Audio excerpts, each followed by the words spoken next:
yeah, last video of this series. Remove all your tools from the lathe, right? And the most important,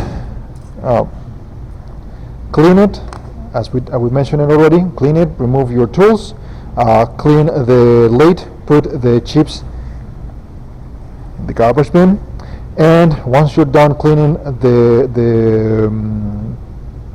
lathe, also check the bottom of your working area, also clean it, and if you have any oil stains on the floor, please also clean them. And that's pretty much it. By the time you're done with the lab, also using this or doing this part, also unplug so you can remove the power from the machine.